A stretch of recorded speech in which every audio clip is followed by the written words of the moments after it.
Bonjour, bienvenue sur notre page.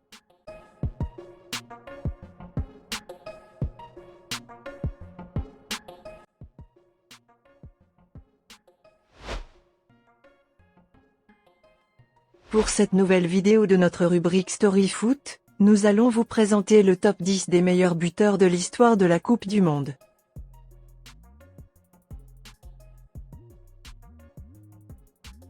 Dans cette liste vous serez surpris car ni Cristiano Ronaldo et Messi n'y figurent pas dans le top. Allez, mettez-vous bien sur votre canapé, la vidéo démarre dans peu.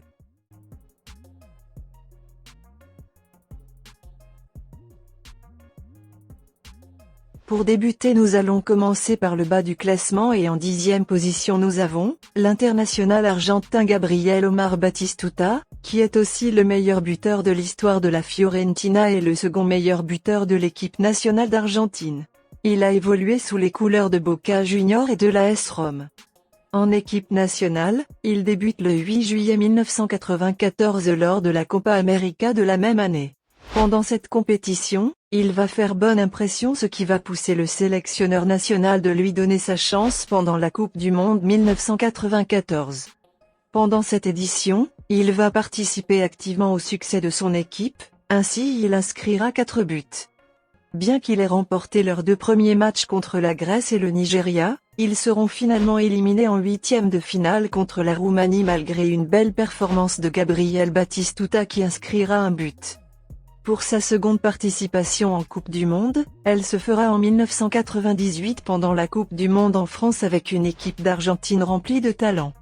Pour le premier match, l'Argentine va affronter le Japon. Pendant ce match, Batistuta ne marquera pas mais sera un élément indispensable à cette victoire.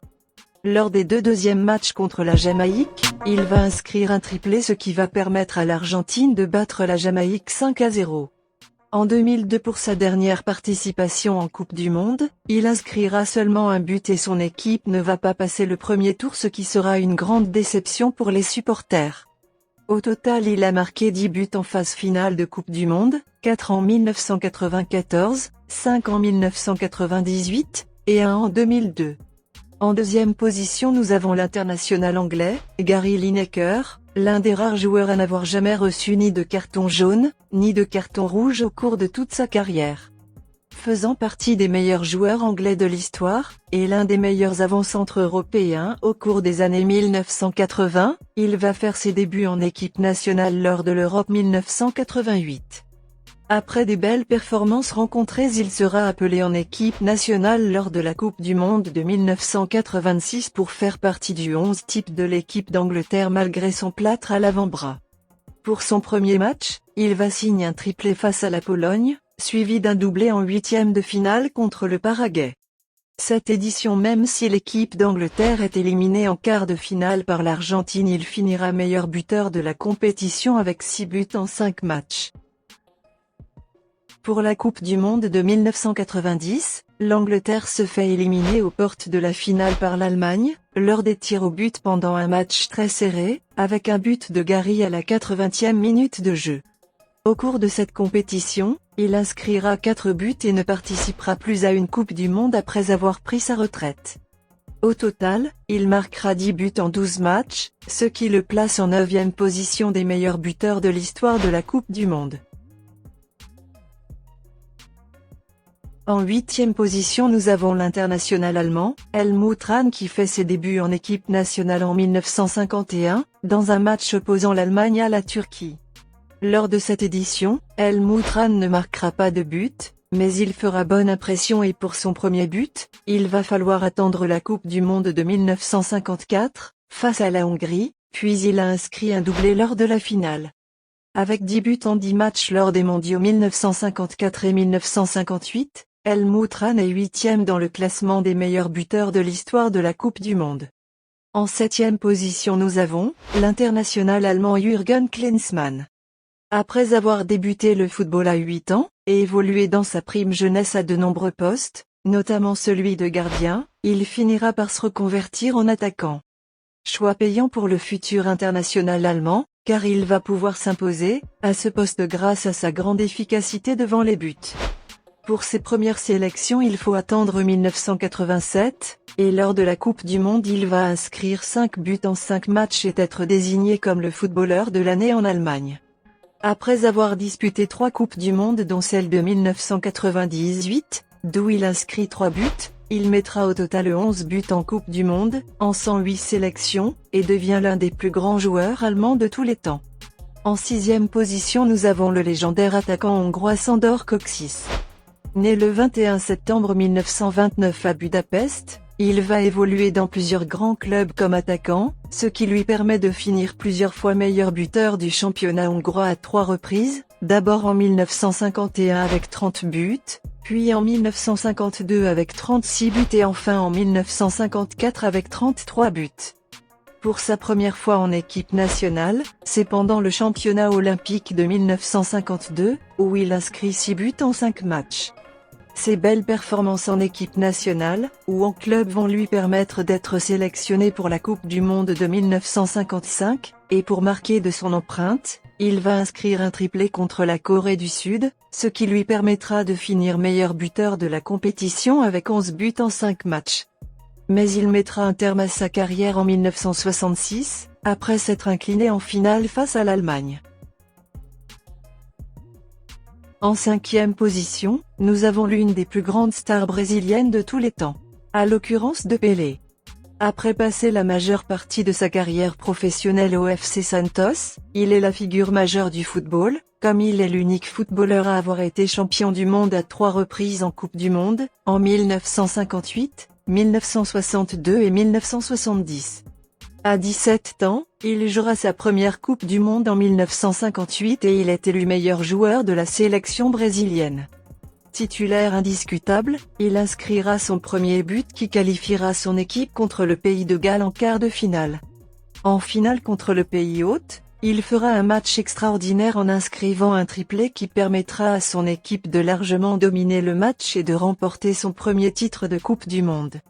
Après la Coupe du Monde il restera dans son club brésilien et remportera le titre du championnat, et il terminera meilleur buteur avec 58 buts en 33 matchs. Ses belles performances en championnat vont lui permettre d'être sélectionné pour le Mondial 1962 et devenir un titulaire indiscutable en équipe du Brésil. Mais blessé il ne prendra part qu'à un seul match dans ce tournoi. Avec 92 matchs, en équipe nationale il marquera au total 77 buts et dont 12 buts en 14 matchs de Coupe du Monde, ainsi il se place en 5e position des meilleurs buteurs de l'histoire de la Coupe du Monde.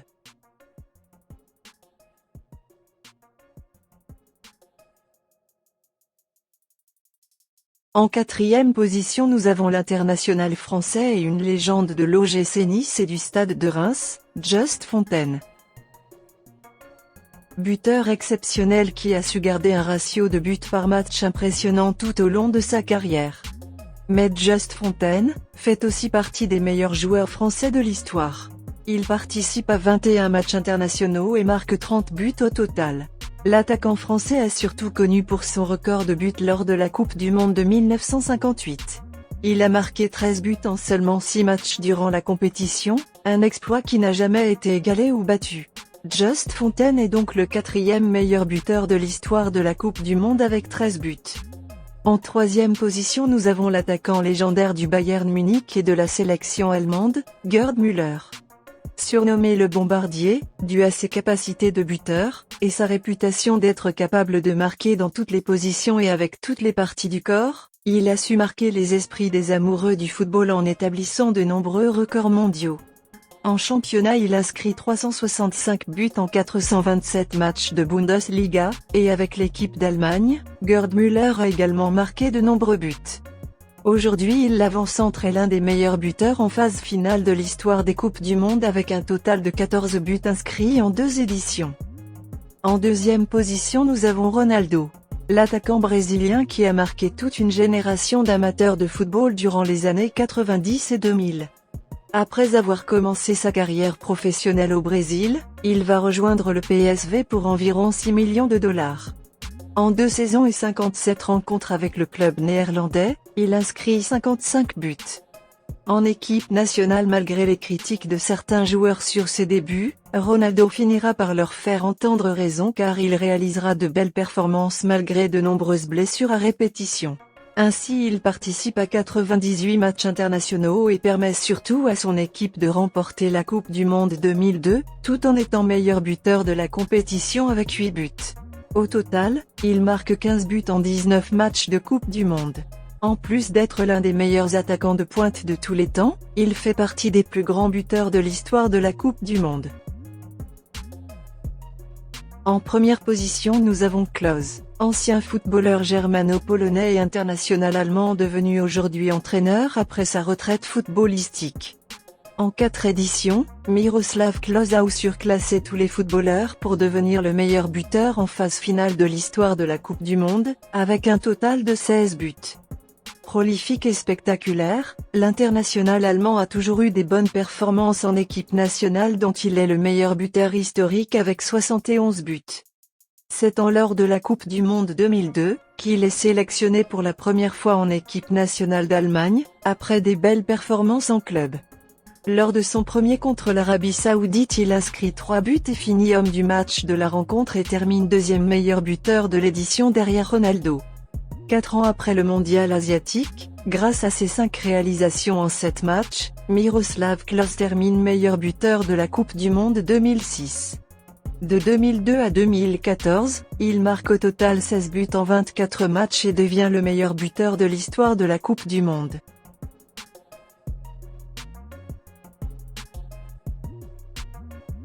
C'est tout pour aujourd'hui, n'oubliez pas de vous abonner et d'activer la cloche de notification pour pas manquer nos prochaines vidéos. Merci.